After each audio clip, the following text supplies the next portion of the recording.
Muito bem, alunos do Universo do Mecânica, vamos lá com a nossa segunda parte desta aula sobre os ajustes e o scanner do Ford Fiesta 1.6 Flex.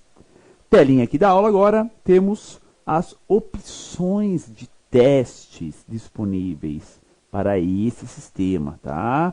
Isso não é padrão. Tem sistemas que tem 4 opções de testes, tem sistemas que tem 3, tem sistema que tem 2, tem sistema que tem só uma opção, tá? Isso varia muito de nível do sistema e principalmente nível de atuação do scanner em relação ao sistema. Quando ele está assim, ó, com 5 opções, é porque tem integração total, completo, entre o scanner e o sistema do carro. O nível 1 é quando você só vê código de defeito e apaga a memória no scanner. O nível 2, código de defeito, apaga a memória e leituras.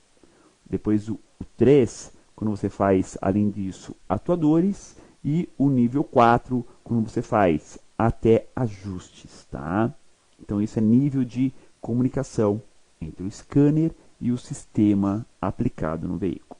Aqui, do Ford Fiesta, temos os níveis completos, né? Então, ó, código de defeitos, leituras, atuadores e ajuste. Os 4 níveis, tá? Observaram que eu pulei a análise gráfica, porque a análise gráfica não é um nível, né? Análise gráfica ou visual graphic, né? Visualização de gráfico em alguns scanners, é na verdade o quê? Você pegar as leituras e colocar ela dentro de um padrão mínimo e máximo. Na verdade, são as leituras que a ECU está enviando para o scanner e o fabricante do scanner pontuou isso entre mínimo e máximo, tá? Então, não é um nível. Um nível é defeitos, leituras, atuadores e ajustes. Então, são os 4 níveis, tá?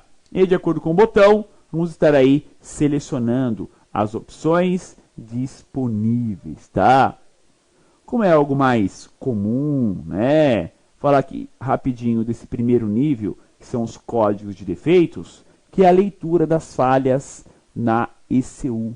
As falhas identificadas e armazenadas pela unidade de gerenciamento eletrônico do motor. Lembrando que, para a ECU analisar um código de defeito e registrá-lo como código de defeito, temos que ter uma das duas situações. Ou CC ou CA. Ou curto-circuito ou circuito aberto. Ele não consegue identificar sistema fora do padrão. Ou seja, um sensor da água, que em vez de estar marcando, indicando para a ECU uma temperatura de 100 graus Celsius, está indicando 80 graus Celsius. A ECU entende que está 80 graus Celsius. Não tem como ela interpretar falha no componente. Agora, se ele está em circuito aberto ou circuito fechado, aí sim ele identifica, tá? Então, pensem simples dessa forma. E ainda, os códigos de defeitos se dividem, né? Tão popular, defeitos ocorridos anteriormente ao teste, que são defeitos passados, né? E defeitos durante o teste, que são defeitos atuais, defeitos presentes, tá? Então, dessa forma, facilita um pouco o diagnóstico, você identificar um defeito e segui-lo. Você ganha um pouco mais de tempo. Agora, quando não tem defeito em código de falha, tem que vasculhar um pouco mais, né? Para tomar um rumo e no sentido de identificação da falha. Também tem um detalhe. Muitas vezes, temos o quê? Um código de defeito de um componente e o defeito não é o componente. Ele é tão puramente e só vítima da falha. Por exemplo, pode indicar em código de falha defeito na bobina de ignição.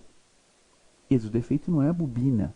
O defeito pode ser o cabo, pode ser aquele cilindro ou até mesmo a vela. Assim como defeitos em sensor de oxigênio banco 1 pode ser qualquer falha na mistura, antes da sonda lambda banco 1. Assim como sonda lambda banco 2, a sonda pós-catalisador, pode ser defeito do catalisador. Então, não é porque indicou uma falha que eu já vou pedindo a peça e trocando a peça. Não é por aí. Primeiro tem que se analisar se a peça ela é a causadora da falha ou se ela é consequência da falha, tá? Bom, depois da tela então de códigos de defeitos, né? Nós temos ali leituras, análise gráfica, atuadores e ajuste. Vamos começar pelos ajustes, tá? Que é algo tá mais simples e rapidinho, tá? Ajuste. Entre naquela tecla de ajuste e observem ali, ó, 1/3. Ou seja, temos 3 opções de ajuste nessa tela. 1/3, adaptação para álcool. Então, é um ajuste onde eu vou fazer a adaptação da ECU para uma relação AF de álcool. Lembrados? Trazer o AF para próximo de 9/1. A segunda opção, ajustes 2/3, é adaptação para gasolina. Eu vou levar de forma forçada o sistema para uma relação AF próxima a 13,2/1. E temos a adaptação da mistura. Seria o quê? Meio a meio. Isso mesmo. Trazer a adaptação para em torno de 11/1. Tá? Mais ou menos 11/1. Tá? Então você traz uma mistura para meio a meio. Onde você vai usar esse ajuste? Quando o carro não pega de manhã, quando o carro, né, chega na oficina guinchado e não pega, você vai fazer a adaptação de ajuste aí de acordo com a necessidade para realmente fazer o carro pegar. Então vamos lá, ajuste. Temos neste botão as opções de correções forçadas do tipo de combustível utilizado. Sempre lembrando que a relação AF próxima a 9/1 está para álcool. De 13,2/1 está próximo do uso de gasolina. E muitas vezes ocorre o quê? O cliente estava rodando com um veículo com álcool, por exemplo, estava acabando o combustível. Ele para no posto, enche de gasolina. E já no quarteirão seguinte já é a casa dele. Ou seja, o carro estava num AF para álcool, 9/1. Estava acabando o álcool, pôs gasolina. Só que ligou o carro em 100, 200 metros, chegou na casa dele, desligou o motor. O que vai acontecer? Deu tempo da ECU identificar que mudou o combustível? Não deu tempo. De jeito nenhum. Não deu tempo. Aí no dia seguinte, com esse frio danado que tá, né? Vai dar na partida, a ECU vai entender, e realmente não deu tempo dela descobrir, vai entender que está álcool no tanque ainda. Vai injetar a partida frio, vai injetar mais combustível, aumentar o TI, e na verdade tem gasolina no tanque. Vai enriquecer demais a mistura e o motor não pega. O contrário, mesmo jeito. Estava rodando na gasolina, estava acabando. Parei no posto, pus álcool. Rodei 1 quilômetro e parei em casa. No dia seguinte, aí que não pega mesmo, né? Estava na gasolina, um AF, né, mais alto, onde justamente temos o quê? Temos um tempo de injeção menor, mais baixo. Aí no dia seguinte, frio, vai dar na partida, tem álcool no tanque. E o AF está registrado para gasolina. O motor não vai pegar de jeito nenhum. Aí você entra com o scanner e faz o ajuste forçado. E aí o motor entra em funcionamento, tá? Por isso a recomendação de sempre, né, ao abastecer mudando o combustível, rodar cerca de 10 km, pelo menos 10 minutos, para que o sistema tenha tempo de fazer as leituras, ok? Por falar em leituras, né, vamos às mais variadas leituras. Na tela, voltagem da bateria, rotação do motor, rotação de marcha lenta desejada, ou seja, Esse motor está desligado, né? Vejam lá, rotação 0. Mas, se eu desse na partida, ó, a ECU ia manter a rotação em torno de 1008 RPM. Sincronismo de fase e rotação, não, né? O motor está desligado. Pressão barométrica, 920 milibar.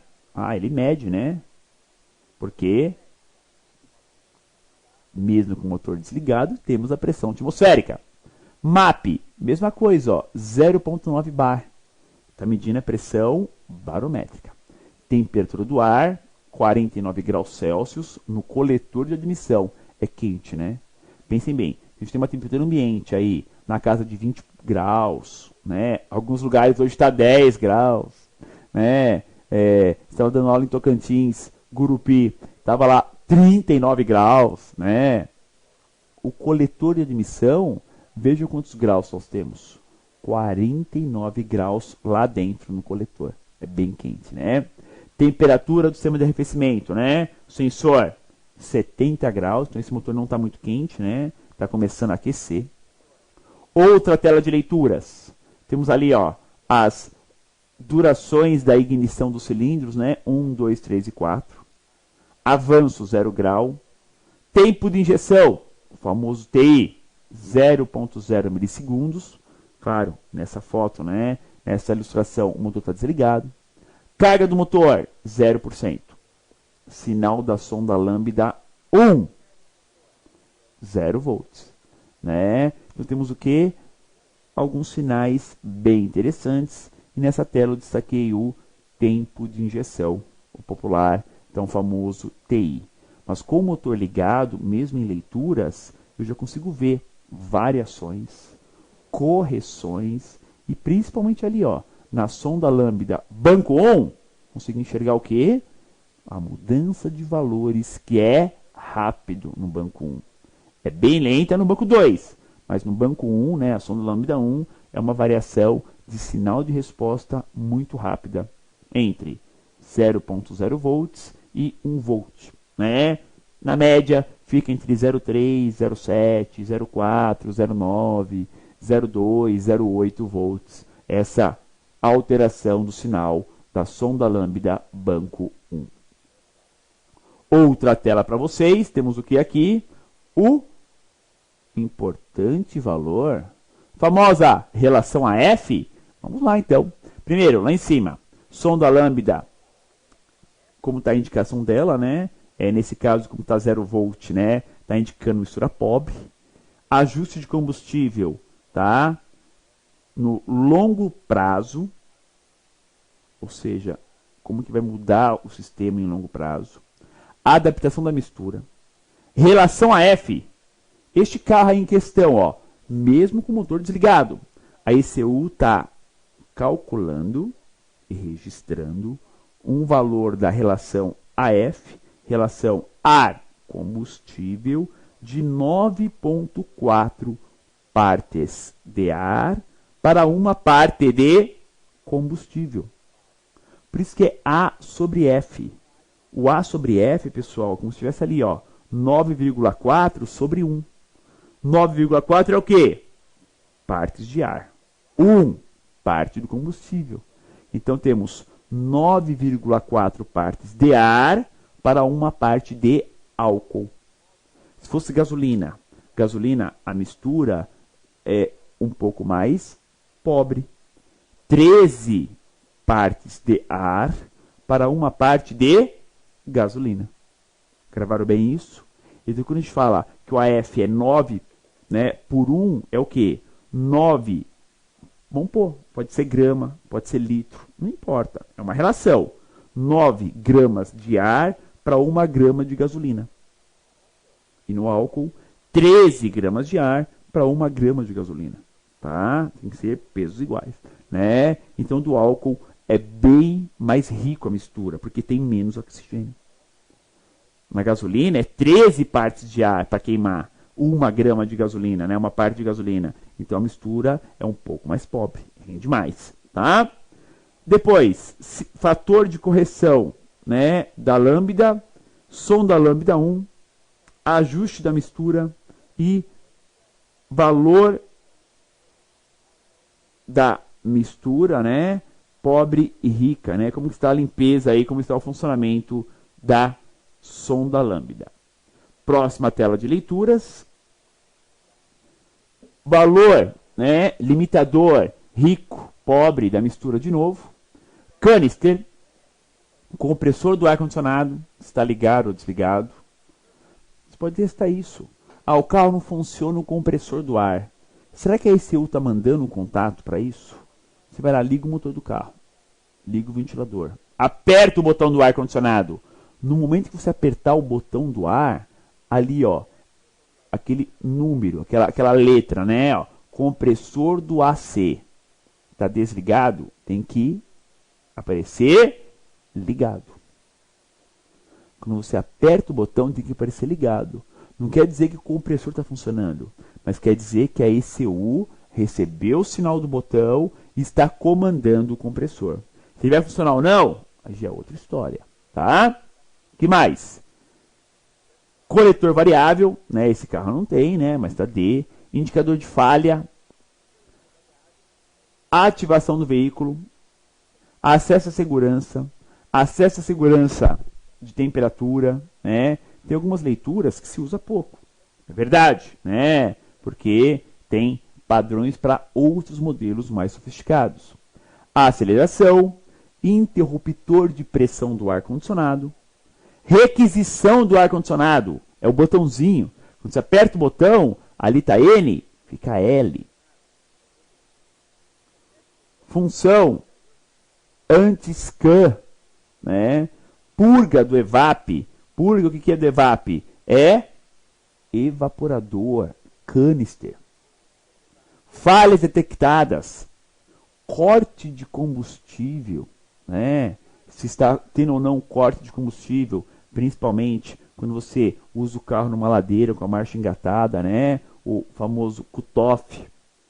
Operação da ECU, né? Numeração de operação gravado nela. O que mais temos? Pedal em marcha lenta. Está em marcha lenta, acelerador ou não. A aceleração como está. Desaceleração. Válvula do evaporador. Controle do ventilador. A ventoinha. Requisição do ventilador. Do alternador. Fator de corte do canister. Nível de partida frio. Porque tem uma boinha no nível de partida frio, né? Que indica no painel de instrumentos, tá? Então são várias leituras que nós temos, né? Ó, mais uma tela ainda de leituras, ó.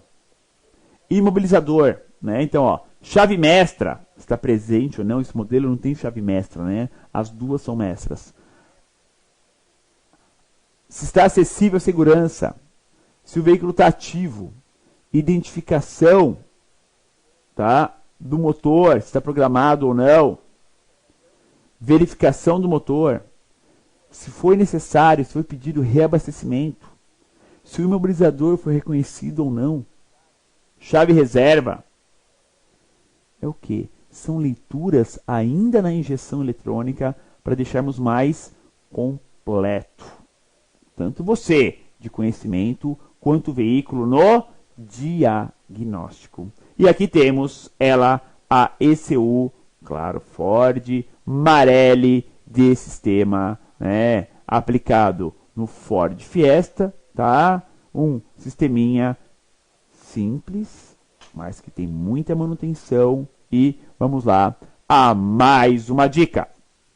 Temos casos reais de falhas na ECU desse sistema, principalmente no que se refere a falhas em uma das fases de acionamento da bobina e ainda uma das velocidades do eletroventilador.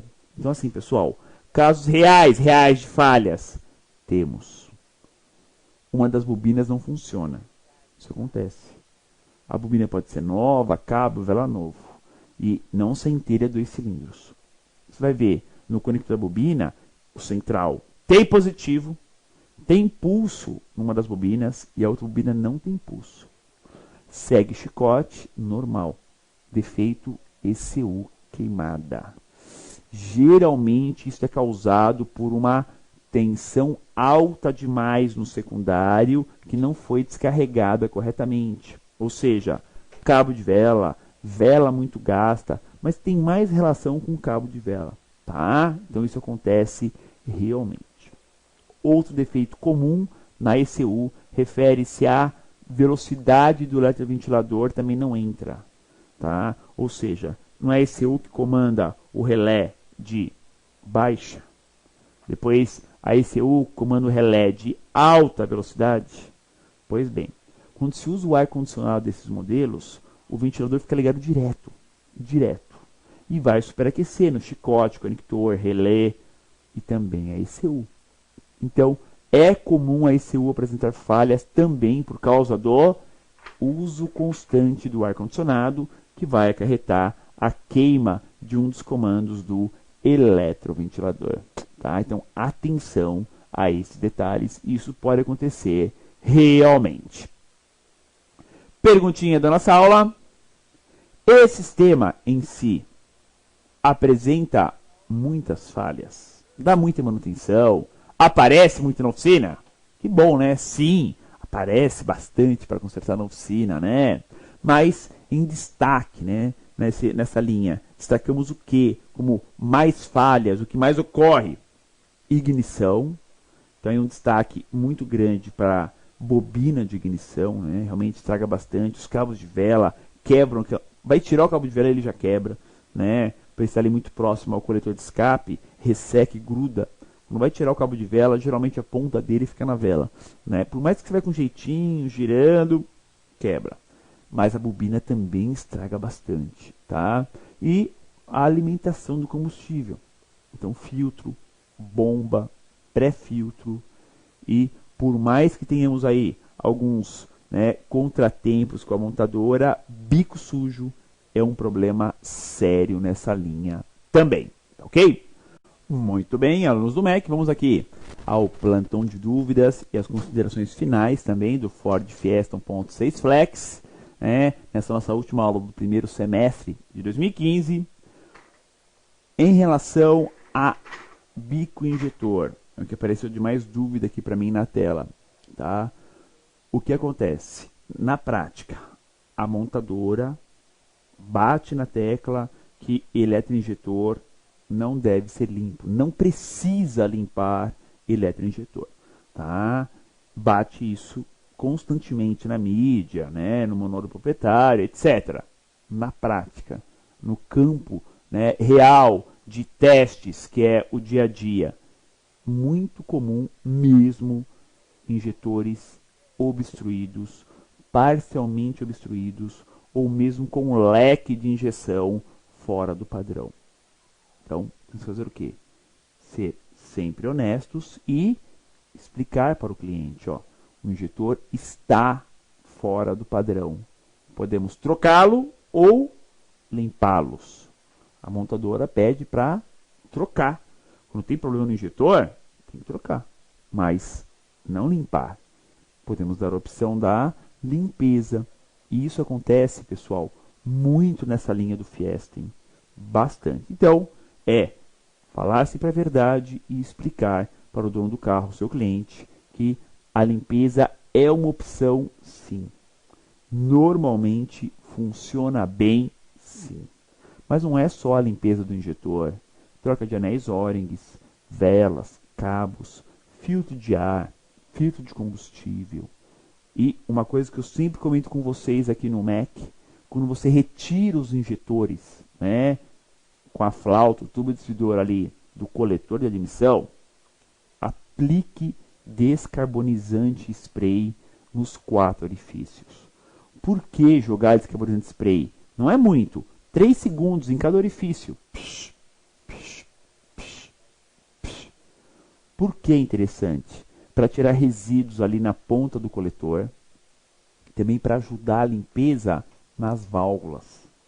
Entendam, o que nós temos problema de qualidade de combustível, o quanto que forma de goma de carvão nas válvulas do motor. Então, um bom descarbonizante sendo aplicado ali nos orifícios dos bicos complementa ainda mais o serviço de limpeza. Isso costuma dar bons resultados práticos, tá? Então, jogar descarbonizante, aplicar descarbonizante no orifício dos bicos, lá no coletor, enquanto os injetores estão lá no ultrassom pulsando e limpando, complementa o serviço, ok? Muito bem, caros alunos do Universo do Mecânico, chegamos aqui ao final desta aula técnica. Obrigado a todos por fazer parte do MEC. Analisamos agora o nosso primeiro semestre e em agosto damos continuidade a mais um conteúdo aqui no seu Universo do Mecânico, com novos carros, novos temas e com a presença de você, nosso aluno. Um grande abraço a todos e até o nosso próximo encontro.